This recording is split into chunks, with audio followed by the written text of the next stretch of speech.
छोड़ दो, ही बंद करो जल्दी, छोड़ दो बेटा, बस अक्सर रहने दे, सब छोड़ दे बस।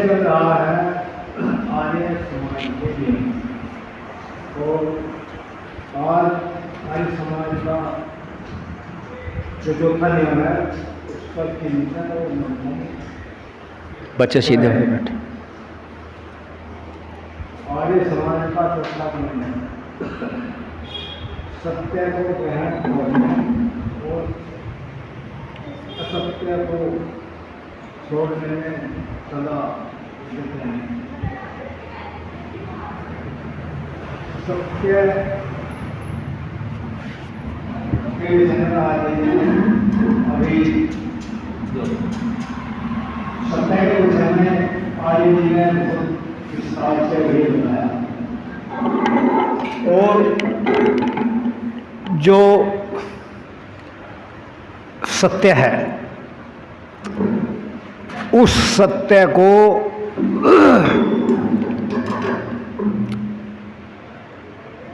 जो आतताई शासक हुए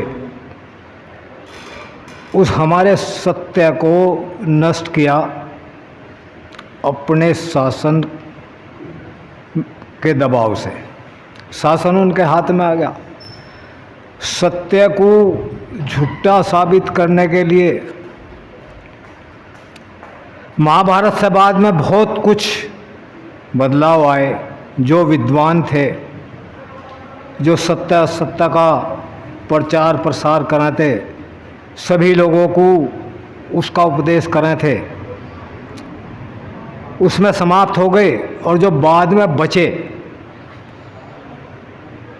जिन्हें ब्राह्मण कहा जाता था, तो विद्वान लोगों का जब उनके ऊपर कोई अंकुश नहीं रहा तो वे सत्य से भटककर अपने जीवन यापन करने के लिए असत्य ग्रंथों की रचना, जो ऋषि महर्षि विद्वानों ने जो ग्रंथ बना रखे थे, उनमें मिथ्या श्लोक की भर्ती कर दी और हमें उसी के अनुसार उपदेश करने लगे। समय समाप्त हुआ जी? अच्छा जी,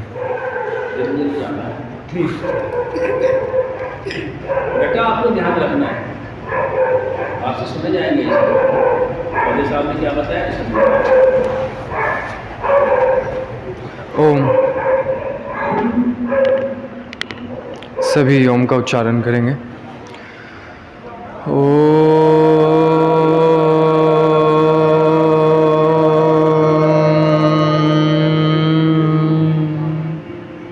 आर्य समाज का चौथा नियम सत्य के ग्रहण करने और असत्य के छोड़ने में सर्वदा उद्यत रहना चाहिए। इस नियम के अंदर हम सभी को ये बताया कि अगर जीवन के अंदर हम सभी को सत्य मिल रहा है तो सत्य को बिना कुछ सोचे समझे ग्रहण कर लो। अब बात करें अगर सत्य की, सत्य क्या है? सत्य वो है जो हमारे वेद के अनुसार जितनी भी हमारी पुस्तकें हैं, फिर वेद है, उनके द्वारा जो भी ज्ञान हमें दिया गया है वो सब हमारा क्या है? सत्य है। तो इसमें बताया गया है कि जो भी सत्य है उसे बिना सोचे समझे ग्रहण कर लो। और हमारे अंदर जितनी भी बुराइयाँ, जितना भी असत्य है, मामूली सी बात है कि अगर हमारे अंदर सत्य जा रहा है तो असत्य तो अपने आप ही बाहर निकल जाएगा, उसे हमें बाहर निकालने की ज़रूरत नहीं है। जितना सत्य हम अपने जीवन के अंदर ग्रहण करेंगे, असत्य खुद पर खुद क्या हो जाएगा? जीवन से बाहर हो जाएगा। ओम। इनके बाद मैं जी आ जाएंगे।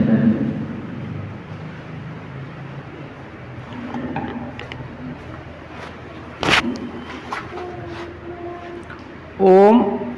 सभी को नमस्ते।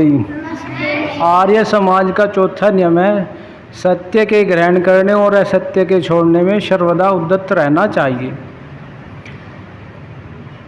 सत्य के ग्रहण करने में सर्वदा उद्यत रहना चाहिए। कहने का मतलब यह है, सत्य क्या है? हम कितनी भी कठिन परिस्थिति में हो तो हमें सत्य का ही ग्रहण करना चाहिए और असत्य का त्याग करना चाहिए। जैसे भी आर्य जी बता रहे थे कि कोई भी कार्य करने से पहले हमारे मन में विचार होता है कि ये करूं या ना करूं, ये सत्य है या असत्य है। तो सत्य और असत्य को विचार करके करना चाहिए। यह हमें सत्य के मार्ग पर चलने के लिए यह नियम हमें प्रेरित करता है। ओम। पहले आ जाएंगे आप, ये जब वहाँ पहले आके बैठ जाओ, डॉक्टर साहब आ जाएंगे, संजय आ जाएंगे, पहले आ जाओ। ओम। चौथा नियम आर्य समाज का है, सत्य के ग्रहण करने और असत्य के छोड़ने में सर्वदा उद्यत रहना चाहिए। कबीर ने भी लिखा कि सच बराबर तप नहीं, झूठ बराबर पाप, और जाके हृदय साचिए ताके हृदय आप। कबीर ने भी ये बात लिखी। और दूसरी बात है कि सत्य एक ऐसी चीज़ है जिसे कोई काट नहीं सकता।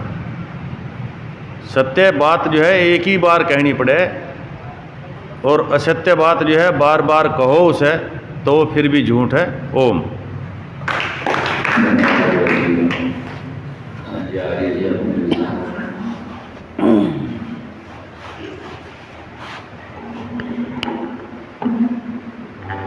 ओम। सभी को नमस्ते। सीधे होकर बैठे बच्चे। आर्य समाज का चौथा नियम सत्य के ग्रहण करने और असत्य के छोड़ने में सर्वदा उद्यत रहना चाहिए। तो बच्चों, विचार चल रहा है सत्य और असत्य पर। सत्य क्या है और सत्य से हमें क्या लाभ होगा, और क्यों सत्य को ग्रहण करना चाहिए और असत्य को छोड़ना चाहिए। जो अपने जीवन में सत्य को ग्रहण करता है, समाज में उसकी मान प्रतिष्ठा बढ़ती है, समाज में उसका अस्तित्व बढ़ता है, उस पर सभी विश्वास करते हैं। जिसने अपने जीवन में सत्य ग्रहण कर लिया है तो समाज में उसका क्या होता है, सम्मान बढ़ता है और उस पर सभी विश्वास करते हैं। तो सत्य का ये सबसे बड़ा लाभ है। और असत्य क्या है? असत्य यह है कि जो व्यक्ति झूठ बोलता हो, सही कार्य ना करता हो, दूसरों को धोखा देता हो, तो समाज में उसकी गिरावट आ जाती है। इतनी गिरावट आ जाती है कोई भी उस पर विश्वास नहीं करता, कहीं भी उसका जो है वजूद नहीं होता। तो सत्य ही हमेशा आगे बढ़ता है। सत्य को अपनाकर ही हम समाज को आगे बढ़ा सकते हैं। सत्य के अपनाने से ही हम जो है उन्नति कर सकते हैं, अपनी आत्मा की भी उन्नति कर सकते हैं, अपने शारीरिक, और इसमें तीन है ना, शारीरिक। सबसे ज़्यादा उन्नति हमें किन किन चीज़ों करनी चाहिए? उन्नति कहीं की करनी चाहिए हमें? शारीरिक, आत्मिक और सामाजिक, ये उन्नति हमें अवश्य करनी चाहिए। और यही उन्नति का साधन है। जो सत्य को अपने जीवन में उतारेगा वो हर पल सदा सुख से रहेगा, आनंद में रहेगा। और जो व्यक्ति अपने जीवन में असत्य को अपनाएगा, यानी झूठ को अपनाएगा, वो सदा दुखी रहेगा, उसका कहीं भी कोई भी अस्तित्व नहीं रहेगा। ओम।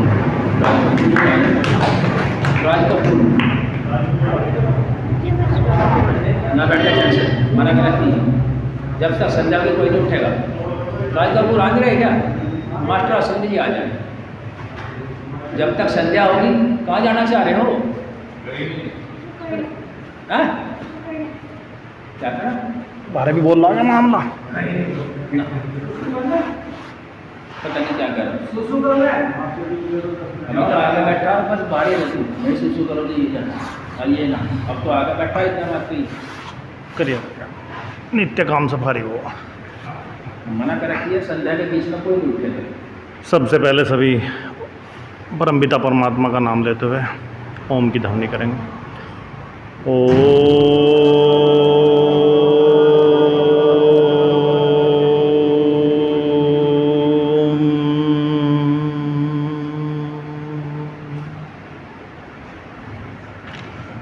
विषय चला हुआ है आर्य समाज के नियम।